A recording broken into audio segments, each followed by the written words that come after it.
everyone. Welcome back to She Blurs Podcast. I'm your host, Brooke Michelle. And today's guest, we have DC Gomez. Hi, DC. Uh-oh. I can't hear you now. Okay, now I can hear you. All right, perfect. Can you hear me now? Yes, again. I love technology, but sometimes technology does not love me. So I'm like, oh, what happened? I want to thank you so much for being a guest today. Thank you so much for having me. It's such an honor to be here. I'm so excited to chat with you. Yeah, me too. So can you tell my listeners a little bit about yourself and your writing style? So I'm a multi-genre author. So I write in different things, different series, different styles, if that makes any sense. So I've been publishing for about 7 years now. I've been writing for over 20. So it's been a very, very busy kind of life. So I have a little different interest. I kind of tell everybody I'm a little kid who can't make up her mind. So I write everything from urban fantasy to contemporary fictions, children's books. I even have devotionals. So depending on what the mood strikes. And I'm a podcaster. I'm also pretty much a motivational speaker. So I do a little bit of everything. Your mind is kind of like mine everywhere. Pretty much. You understand the struggle is real. Yes, definitely. So what part of your book that we're going to talk about today, The Desperate Cat Lady, what part of your book did you have the most fun writing? This is one of those series, and I'm going to kind of tell you the background. And every time I say it, people look at me and just shake their head.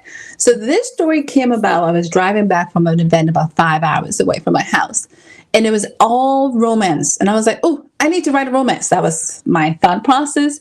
And this idea came up, and somehow Cat Lady was literally supposed to be, second chance, how Stella got her groove back, the whole 9 yard. So I have a depressed cat lady turns arms dealer. So, yes, it's super quirky. She, Miss Angela, and pretty much her mom and her mom's friends. So think a bunch of 7-year-old ladies running guns through Texas. So quite not the romance, but it's a lot of fun. It became very empowering to a lot of people who read it. It's just a blast of what happens if you have nothing to lose? What can you do? And this is that story.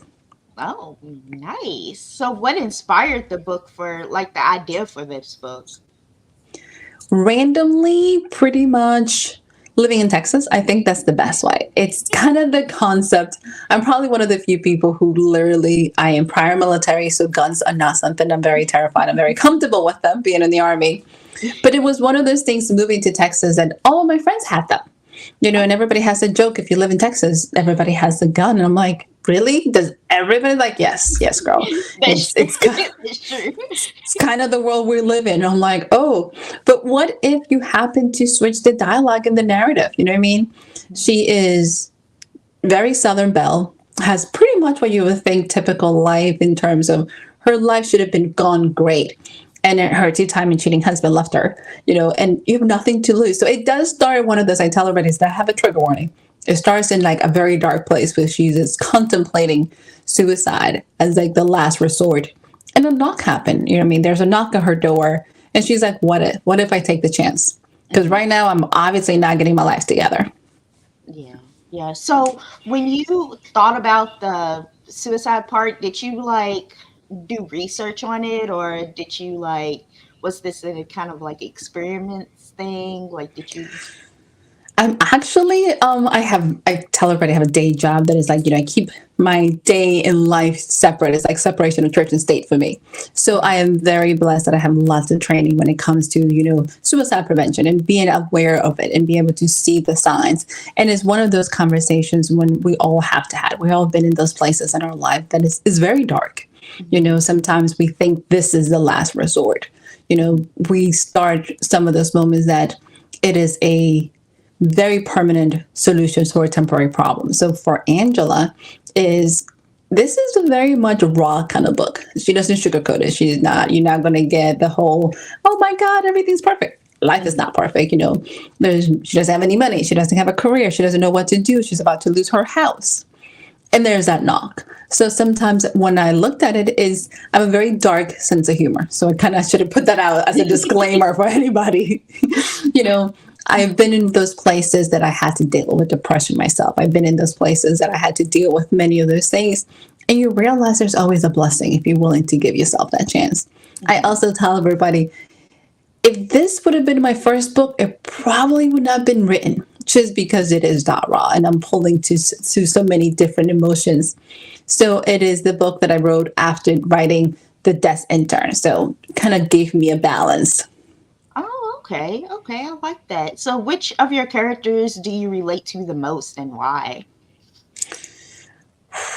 This is a hard one. So in I would like to say in Cat Lady in this series specifically, probably her mom's friends. You know what I mean? I probably relate to that sassiness that comes with a bunch. I want to get to that age, and I'm slowly getting there. That people just say whatever they want, and you're like, "Well, they're allowed to say that." Because I think in my 20s, to some extent, while I said everything, I was like, "Oh my god, I shouldn't have said it." Then I felt bad about it. As you get older, they just say things like they don't feel bad. There's nothing they feel bad about. It's like there's no filter, none. There's none. That's true. Like older people, they really don't care about anything. What are you going to tell them? Don't say that? Right. They're like, well, whatever. You'll get over it. Grow up. Pretty much. So, how much research did you need to do for your book? I do a lot. Specifically, the fact that I'm obviously not a gun expert. One of my copy editors for this book sent me a message. She's like, "Do you know this much about gun, or did you research?" I'm like, "Girl, please, come on." It's called Google. I am a first name basis on Google because there's some stuff that it's not my primary hobby. So I am very much surrounded by it. I don't know a lot about it. So I had to do a lot. Also, with my fantasy, I write urban fantasy for everybody who's curious. And there's some things about it that you have to be realistic when you write a fantasy setting in the normal world. Some things have to be accurate. Like if you're going to put a building there that you're actually going to be, this is a real building, you kind of need to know where the streets are at. So just saying, those are the things you have to kind of. So I tend to do a lot of research. What I do tend to do is on the spot research. I don't know if that makes any sense for people, but I can easily go down the rabbit hole of research and lose hours of my life. So I realize research as you go and you hit the spot, or else you're just gonna not get anything else done. That's cool. That's cool. I just want to make a side note comment. I love your background. Like I told you that before. I really, really love the books. I love it. This is so common for anybody who's actually watching it. So this is my favorite part of my house, and it took me months to set it up. Like I had to learn how to install shelves and all that. So when I decided to join like the whole video TikTok, it was like, you need a good background. I was like, you know what? We're just going to multitask this room. And this is what it is. So back is actually books. The one I'm sitting on is my workstation, and it has paintbrushes and all sorts of craft stuff. So it's like two separate fields. If I ever turn the camera around, people are like, what is that side? I was like, don't ask. That's cool. So, how did you come up with the title of your book? The Cat Lady special is almost a play on the whole gun special. Like, you have Cult 45. Like, there's always a special people want to throw when it comes to guns name. So that's kind of the idea. I also find myself, and by the way, I spent half of my life with one cat. So everybody has always asked me, like, are you a cat lady? I'm like, I might be an undercover cat lady. I have one. But he does run the house. So it is that, how do you change the narrative? That comment of everybody has this really negative perception of cat ladies.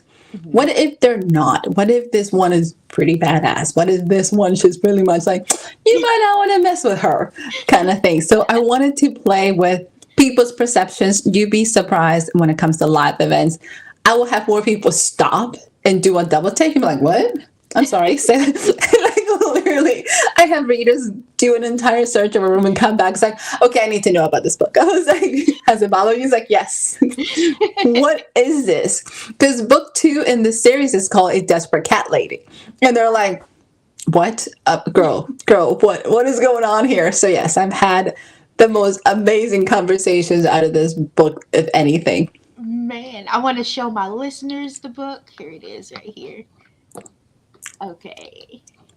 Okay. And it has So, a brand new cover. So it's super good. It's going to catch your look, and people are like, what is this? Yes. so is it available? Oh yeah, you have it available at Amazon. Okay. Okay, these are all nice. So have you ever thought about having your books like taking them to the Barnes and Noble and having them displayed there as well?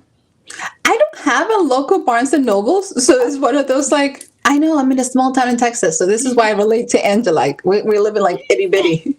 So this book is also available in audiobook for anybody who likes audiobooks. I just discovered that recently. So and I need to update my site, but you can pick it up in audiobooks and the narrator does an amazing job. So yes, I live in a small town. I have a Books a Million. That's the closest thing for me that when it comes to those stores. Like, okay, so I had one of my friends. He was like, "So, do you read the author's books before you bring them on?" And I'm like, "Well, I have work in school, and I'm like, I don't have enough time because I have so many authors. But I do add them to my to be read list, and I have my book review podcast to where I'm going to review the books of the authors that I have on my podcast." And he's like, "Well, shouldn't you read them before you have them on?" I'm like, now you're making me feel bad that I haven't read them So, first. as a fellow podcaster, because I have one, I also interview authors. Somebody asked me the same things, like, "Do you read them?" I was like, "I would never be able to keep up." So, Yes. what I usually normally do for mine is like my authors read a portion of their books. So, we're all listening to the kind of same conversation. I'm very open to them. I was like, I don't have enough time because I'm also have to write. So, when Yes. it comes to it, no, I don't feel bad about it. Like we appreciate what you're doing. We love it. You just have to realize it's okay. You don't have to have read it. It's Yeah. perfectly fine. Yes, but all of the authors that I do have on my podcast, I do my book review podcast. So your books will be on my book review podcast for sure. Aw, that is so sweet of you. Thank you. And then there's another book you wanted to talk about while we're on here. This one, Death Intern. Let me see. I've had to have a conversation about my books, and I had this epiphany moment that many of them started with a knock on the door. I was like, "What is it with me and people knocking? What's going on?" This is probably this is my first book. It's urban fantasy, supernatural, super fun. It has gone through several cover designs because the very first one that I had, I love the cover, and everybody's like, "Oh, it looks like Twilight." I was like, "Oh, you're gonna be disappointed." Like, There's nope. nothing like Twilight. This is straight quirky character, so I'm going to give you kind of a fun premise. What if death knocked on your door with a job offer? Would you take it? And I have asked people that, and they're like, "What? Does it pay well?" I was like, "If you survive, yes, it pays really well. Just don't die." So it is the story of Isis Black, who happens to be death's new intern in North America. She actually has one friend who happens to be Bob, and Bob happens to go missing. So she wants to save him. She has to take the job. So now she works with a 5,000-year-old talking cat, Constantine, a boy genius, and figures it out that there's a supernatural. So she goes from a bed, minding her own business, doing her thing, to now be involved in there's like demons and angels and everything you can imagine, and she's not ready. Nice, nice. How did you develop these characters in this storyline? This is a story that literally I can honestly say I probably have an obsession with death more than anybody else. I apologize for everyone. So probably 7 years ago, I had that moment in life where we all hit that place in our lives that you're miserable. Like I had the job, everything was great, and I was literally just miserable. I was sick and tired of everything, probably because I wasn't living my creative life. Like there wasn't any creativity anywhere. And I finally had a moment when I'm sitting at the kitchen table. You asked about how do you know about depression, all those stuff. I've been there, I've lived it. But I had a conversation with my spiritual director, and she's like, "Why don't you write it? Why don't you write the book?" And I'm like, "Who will read it? This is awful." You know, every single excuse we all come up with not to take that leap. And finally decided, I'm like, okay, I'm going to take this leap. What am I going to write about? And years earlier, I have done a short film, just a short video that I never did anything with it. And the ending went, what if death had an intern? And that idea just kind of ran through my mind. So the concept is, what would the intern do? So this series has 5 novels, 3 novellas, and you get to meet all 4 horsemen of the apocalypse. So the first one, you're going to meet death. Oh, Book 2, you get to meet pestilence, and we got some crazy zombies. So book 1 has some rogue witches going on. Book 2 has some zombies. Book 3, I have a, how do we put it? It's a star-crossed lover between an elf and a vampire. And the elf happens to go missing. And then you have the horseman war. Book 4, you get famine and a bunch of shifters. And of course, because it's the horsemen's, book 5 is Judgment Day, and it's all sorts of apocalyptic disaster. They're about to burn down society. So it's Oh, fun. ooh, yeah. I'm adding that to my TV rent list too. So Isis is one of those books that it's definitely lots of banter, lots of sass, and it's all from the perspective of Isis. So Isis and Angela, I think I have 3 series or first person view. I decided that I can't get into all these people's head anymore. So my new books tend to be third person. But Isis, you get to literally be in her head and walk the steps. And literally, for anybody who doesn't like magic or is not familiar with it, you start with very mundane. Like, she knows nothing. She's just trying to survive is her thing. And this book is very fast paced. It takes place within a week. So that's the whole, I think it's a week or two. It's about 2 weeks of her life. So you go fast and furious. And most people pretty much have said, like, this is really intense. I was like, well, the world's going to end. Like, her world's about to shift. We got things to do. Who was your favorite character? Like, who is your favorite character that you related to? Probably, and I hate to admit this, I think everybody's favorite and mine happens to be Constantine, who happens to be the talking cat. Because, like old people, Constantine will tell you what he thinks. Constantine is also very much has more money than God. As the series progresses, you learn more about him. You learn that he has his own plane. Oh God, yes. So I want to live his life. So Constantine has been around for a while. He's the trainer of all the interns. So he's Dad's right-hand person. So you get a glimpse of what if a character didn't judge, if that makes any sense, or judge everyone, I guess would be the best way. He takes people at face value. He sees humanity for what they are. He's not trying to judge anybody any harder or any less. He just is, and he is just been around. The side stories are fun. The characters are very much relatable. As you meet them, you realize that don't just take anybody into this little family, and you just good luck, hold on tight. It's about to go down. So is he a familiar? I guess that's what they call them. Like in witch stories, a familiar. Like, No, this cat. Well, if you could be a familiar, we're probably a familiar to death.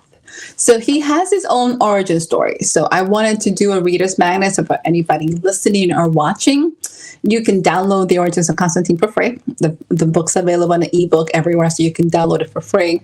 And one of the fun things is I had asked, I'm like, oh, I want to do a novella for free. Like, I was like, do Constantine. I'm like, who wants to hear about a cat? Like, are you serious? Like, yeah, you should. So my newsletter that goes out, I have a newsletter that goes out once a month, and it's him. Like, he writes it and sends it to people. So on behalf of Constantine, he sends you his chronicles. And like, I tell people, I have readers. Constantine has fans. Like, I have people send me letters to Constantine, and like, they're like, to Constantine, and you're human. I'm like, what? I just got downgraded. So no, he's his own personal anything that you can imagine. So yes, Constantine is a character. that's cool. Can you add me to that newsletter? Oh my God. So yes, so Constantine, I actually had a reader come and visit me at an event, and she goes, do you realize that every newsletter is Constantine yelling at you to go write? I was like, what? And it took me a minute to realize, is my subconscious yelling at me all the time? Yes, my subconscious in the form of Constantine yells at me, but I don't do enough. That's cool. So in this book, did I already ask you what your hardest scene to write and why? For this one, let me think. That's a tough one. I can tell you probably not the hardest, but probably I wrote an entire scene without giving the book away that takes place in a hotel in Texarkana. Super fun. I'm like, oh, I got this. And because you asked about research, I do urban fantasy. I literally did a search right in between because I needed to confirm something. And it says the hotel is haunted. And for the longest time, this hotel has been abandoned. It's currently now renovated, has a whole history, but the hotel burned. So supposedly like a couple of the floors are haunted, and people have heard things. And when you write a book that the main character happens to work for death and can talk to the dead, not acknowledging that the hotel's haunted doesn't quite work well for the master plan world domination. So I literally had to go back and redo the scene and be able to say, ooh, there is ghosts in this place that were not there when I first outlined this book. I had to incorporate this actual event that took place into the scenario that I was creating in this book in order to wrap the history of the town with the setting. So it took me a lot of maneuvering because I'm like, I wasn't planning for this. What this is, and making sure that I incorporated how to get these new characters that are actually supposed to be there, and then how to dispel them. Huh. Okay. Okay. I like that. I like that. So, what part of the book did you have the most fun to write? So, at the risk of sounding really, really bad and mean, I have a scene because I do lots of actions. So she drives at the beginning of the book a minivan. Oh. I have always told everybody I have a very love-hate relationship with minivans, like to a core. Like it's just not my thing. So she calls the minivan the blue whale. So one of my favorite scenes is like she gets attacked and the blue whale explodes in flames. So I have actually have readers like, you kill blue whale. I was like, hey, the fact you remember the name is kind of scary. Like, so the joke throughout this series is anytime ISIS is around, there's a vehicle that's going to explode. So most of my readers like, you don't kill off a lot of characters, but your cars go in flames. I was like, yeah, trucks in this series explode left and right. Ooh, I like this. I like this. And where can my listeners find this book? Is it Amazon? This one is actually on Amazon. It's also on Barnes and Nobles. You can pick it up in Kobo. You can do Apple as well. I am currently transitioning a lot of my books to wide. So anybody who's looking at it, this is the goal for the year is to transition all of these books so you can get them in anywhere. Ooh, yeah, definitely. So, do you have any upcoming events or any stories you're working on? Any books you're working on?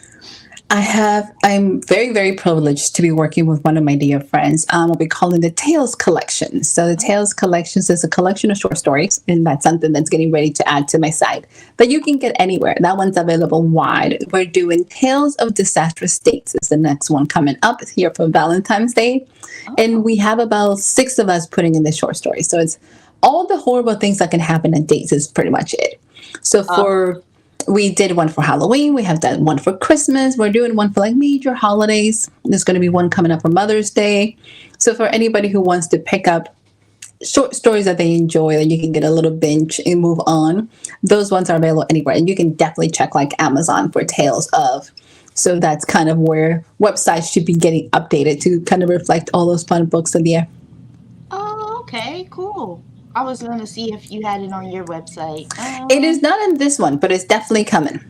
Okay, okay, all right. So, do you have any like final words for any of my listeners or readers? Are your readers? One of the things I always want to say to people is take a leap. Try a new author, try a new genre. You might be surprised what you get.